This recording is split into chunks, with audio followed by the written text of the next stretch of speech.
Today's video is sponsored by Storyblocks.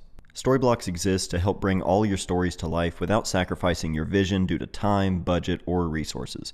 Stay on budget while telling the best version of your story with the most affordable subscription plans and tools on the market that scale to meet your needs.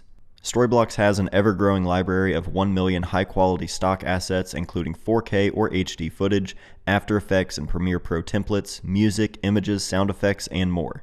Assets are royalty-free, so you can use your downloaded content anywhere for commercial and personal use. If you're a creator that wants to try Storyblocks out, you can get signed up and get started using the link in my description.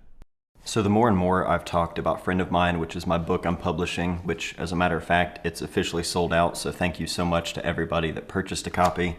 The more I have talked about that book, the more DMs and comments and questions I've had basically asking for places to print a book. And a lot of people have asked, where did you print your new book? I'd love to make one of just, some family stuff or some photos over the last year. Where I had the book printed, you have to have a minimum order of 500 copies, which is pretty typical for most printing houses. There's usually a pretty large minimum order that you can place. So for kind of more personal stuff, things that you're not really looking to sell or maybe just have like a few copies made, I would actually recommend going a different route and using something like Printique, which is a company by Adorama, which I have no affiliation with Printique or anything like that. I don't have any codes or discounts or anything like that for you.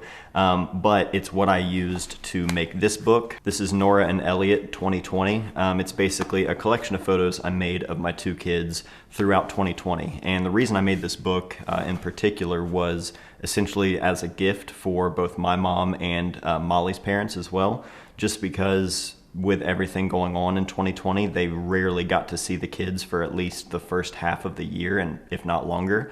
And there was a lot of stuff that they kind of missed out on, so I wanted to essentially take all of the photos I made of them throughout the year and put it together in a book as a Christmas gift at the end of the year. So I had a copy made for them, but I also had a copy made for myself and a copy for Molly as well. It's definitely not a cheap option when you start adding on a bunch of different kind of upgrades. For instance, I have this hardcover with a linen wrap, a gold foil stamp embossing on the front. It's a really nice quality book with lay flat pages and everything turned out really great. So it's definitely not the cheapest option, but it is something that I think for kind of the modern photo album, it works really well. I have little small prints made all of the time, and I have tons from over the years, whether it be in my darkroom or when I was printing inkjet photos at home as well.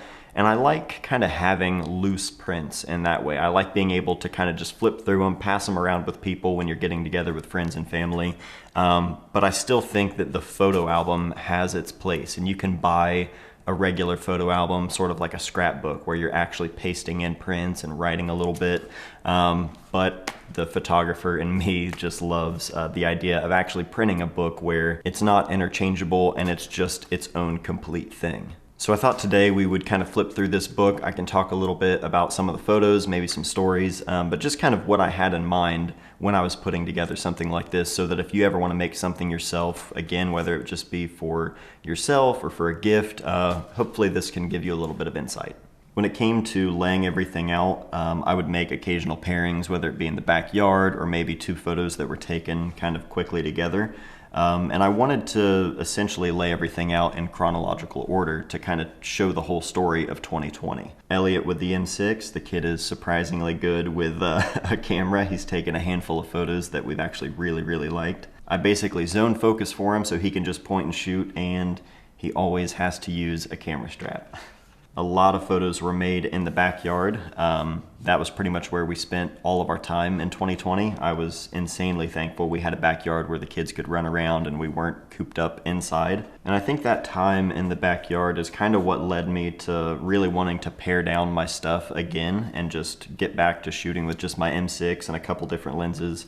That to me has always felt the most comfortable, and when I was just at home with them, just shooting a lot of really quick photos, it just kind of made me fall back in love with just keeping it really simple. These are actually two of my favorite photos that I made in 2020. This one here of the kids laying with Molly on the couch, that's pretty typical. This photo of Elliot sitting on our bed, I love just his expression there, the light that was in the room. He was completely backlit, but the light that was hitting the wall basically in front of him, and you can see me in the mirror. It was kind of behind me. It was bouncing onto him. So there was this really nice kind of like 2-point light setup with the 2 windows, but then it was bouncing off of the wall, kind of filling in there. And I just loved the composition of this with all the lines kind of leading directly towards him, from the bed, the curtains, the shelf, and then myself in the background there. Again, that's something I've talked about before.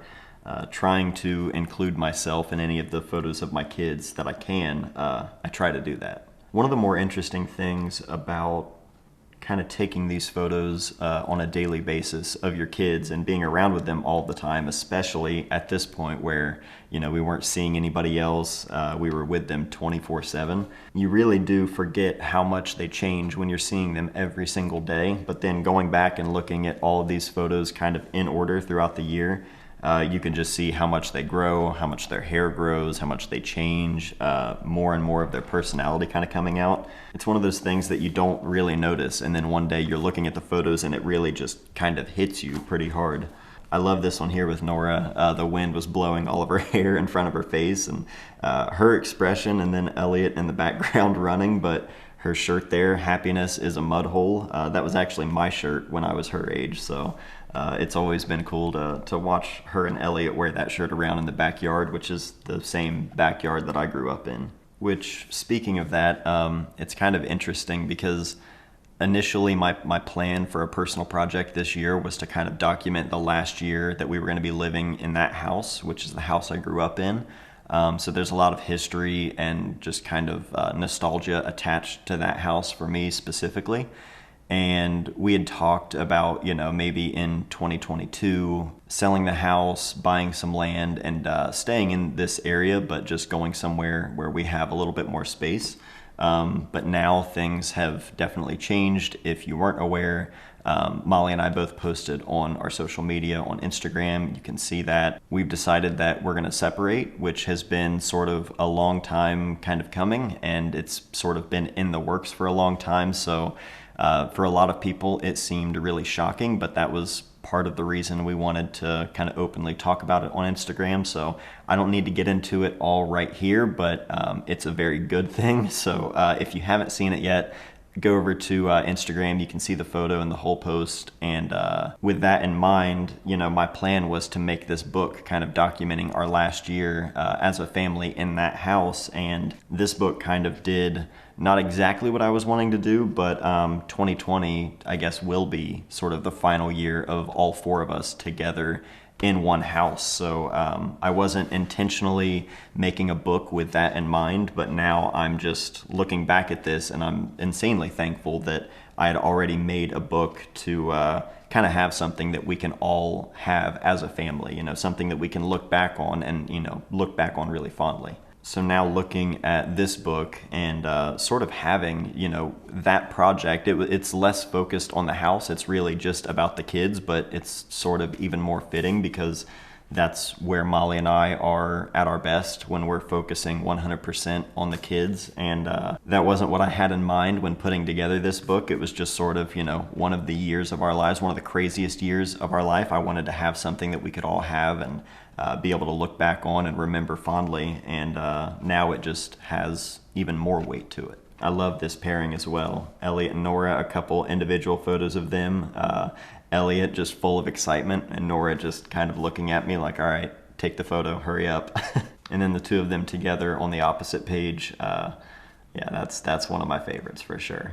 Now we're getting later into the summer, so this was actually at Molly's parents in Zanesville, Ohio. And you can tell Nora when she's there running around with all the animals. She's always in the mud and in the dirt. It's all over her face and her dress. But I love these 2 photos here, her in the driveway and then her and Molly running together in the driveway. These 2 photos were taken on different days, but I loved pairing them together because they were taken in essentially the same room. Elliot getting a haircut. Those of you familiar with the channel, you know he does not like haircuts. So I shot this photo of him there. And then this photo of Nora, she's sitting here with the flag behind her that says, "See the good in everything." And kind of the way she's looking and squinting, almost like she's really not sure about whatever it is she's seeing. I just always thought that was funny that, you know, you have this really nice positive message in the background and Nora kind of looking like, I don't really know about that. And then finally, the kids getting to spend some time with my mom out at her house. Elliot and her always making cupcakes. That's basically their favorite pastime, which my mom, being not only an amazing cook, but an amazing baker as well, she was always looking forward to being able to bake with her grandkids. So I love these photos here of Elliot helping her and then tasting the icing and my mom just cackling, laughing. She's got one of the most infectious laughs ever. If any of you have ever been around my mom at any time, you know what I'm talking about. It's the best. With her going through chemo and radiation and everything for the breast cancer, we had to be really cautious with her and, you know, bringing the kids around there. So it wasn't until really late in the summer that we actually started spending time over there. And, you know, we tried to be as cautious as we could, but, you know, with her diagnosis and what the doctors have basically told her, she kind of took it into her own hands and just said, you know, I need to see my grandkids. So it was a really kind of special thing to kind of face what everyone was facing at that time, especially people who were immune compromised.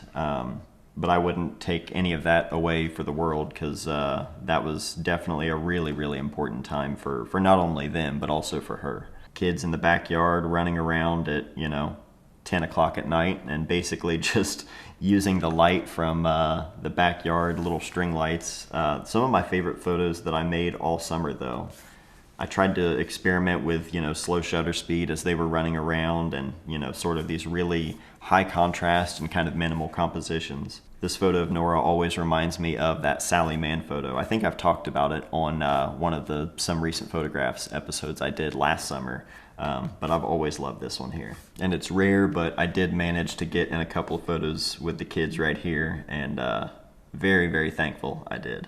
2020 was such an insane year, but just from looking at these photos, it just shows how much fun the kids actually had that year. My mom wanted to get the kids a gift, especially since we were spending so much time in the backyard, and she surprised us with this playset in the backyard, which the kids immediately just fell in love with. And then Elliot actually literally fell. You can see right here on his head. This wasn't off of the swing set, though he did fall off of it that same night. He was fine. He was back to playing in just a couple of minutes, but later on that night, he was running around chasing Nora, and he fell into this fire pit, which the fire pit was not going, obviously, but just really cracked his forehead right on the edge of the fire pit, and it just swelled up like a goose egg immediately. So we came inside and got him cleaned up, and I asked if I could take his picture really quick, and he was like, yeah, where? And I was like, wherever you want. And he just kind of walked over to the wall and stood there, and he was shivering because he had just gotten out of the bath. And I just took this one photo, but I try to always take photos even in times like this, just so they can see not only, you know, the laughs and the smiles, but also just how tough these kids really are. I think one thing I started to shoot more and more of as the kids were getting older is sort of their relationship together, with Nora being on the autism spectrum and mostly nonverbal. She has her ways of communicating, but it's definitely not the same as Elliot. And so Elliot trying to communicate with her, and those two building their own kind of relationship and the way that they communicate with each other. That's something they really did a lot more of in 2020. I think because we were always together in the backyard, it really nurtured their relationship in a way that I don't think they would have had they not just been, you know, together 24/7 in the backyard. So I tried to really show that in a lot of the photos, so that as they get older, they can look back on it and see, you know, just sort of the shift in their relationship. And then finally at the end of the year, this was Elliot just, I think, a few days maybe before Christmas or after Christmas, but he was here in the office and I was just shooting a couple photos of him in the studio, and I just love the way these turned out. And I've got a photo of me with Elliot here, and then a photo of Nora with Molly to kind of close the book out, since this was right at the very end of 2020. But you can see the quality of the book. It's really, really nice. It's something that I can have, you know, in my family and pass down to the kids at some point when they're older. I don't have to worry about, you know, prints falling out or anything like that, or the only copy of a certain print that I have going, you know, in a book and not being able to do anything with it. So definitely consider something like this. There are a number of different services out there that you can do sort of print to order books. The place where I printed my book, again, that's more for kind of like bigger distribution, bigger run of books. Places like Printique, and again, I'm sure there are places like Printique, Artifact Uprising. Again, I'm not affiliated with any of these places. I'm just trying to be a resource here. This is definitely something that I would buy again. If you're documenting your life, if you're making photos of your friends, your family, or just your travels, anything that you're doing with your photos, having some sort of physical thing where the photos can be actually flipped through, it's just, you know, it's great for archival purposes. It's great as just a good exercise to put photos together and see what works together, what pairs well together, and yeah, have your record of what you're doing with your camera. Even if you're shooting film and you've got all the negatives, having something like this to flip through the photos is completely different than just having your negatives to flip through. So if you've been looking to make any kind of personal book that you're not looking to sell, just something for yourself, this is definitely something I would recommend. But if you guys have any questions at all about any of these photos or the service that I used, anything at all, just let me know in the comments down below. But that's it for today. I love you guys. I'll see you next time.